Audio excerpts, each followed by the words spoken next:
cell phone's back off. Let me get our cell phone. Hang on a sec.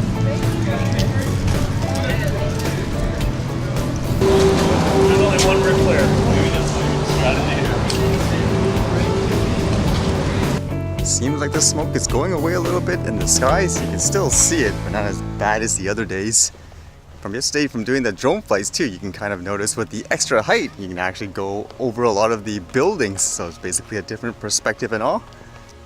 For the most part, it seems pretty tame so far with the new regulations and stuff that came out. But all the articles I read seem to do about fines. Like every single one of them seems like this one says, flying a drone without a license, you could be fined up to $5,000. As of Saturday, people caught flying drones that weigh between 250 grams and 25 kilograms without a federal license could face fines up to $5,000.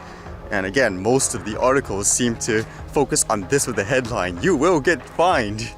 For the quotes they used for these people, they were basically for it for the most part, and their reasonings, like this one here saying the government regulations hit it on pretty well. Something that's over 250 grams can definitely hurt somebody if you're going fast enough or cause property damage.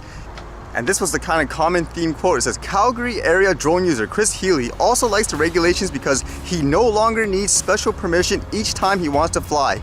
Anyone with proper training and proper licensing can now get the perspective of Earth, which was usually meant for the peer view of pilots or astronauts.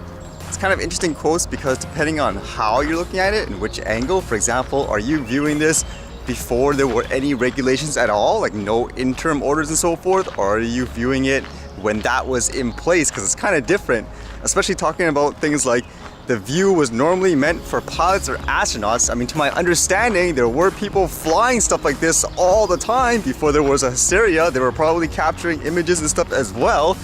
And it wasn't just for quote pilots and astronauts. It always makes me wonder if that's the reason why there is regulations and stuff like that. It's because, let's say, the quote pilots and astronauts, like not everyone of course, but basically some people are saying, nope, this is my sky, you better learn like everything I learned, even though in many cases you fly in a completely different way. We all need some basic guidelines and all that in terms of laws, like just make sure people don't fly right into an airport and all that. But in general, just saying things like, you know, this 250 gram drone can hurt someone and all that. That's why we need the regulations. That's a little overboard, and I don't think, again, that's not true for anything else that we use in life for the most part. Like say, a ball or something like that in the open public. I don't think people say, oh, that's it. Now we need regulations and laws for that, where you need to keep your ball, I don't know, 30 meters away from people at all times. As expected too, a lot of people are spamming their commercial offerings and stuff, schools, courses, etc, etc. It makes me really curious on whether or not tons of companies are going to release less than 250 gram drones now.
All right, see you guys later.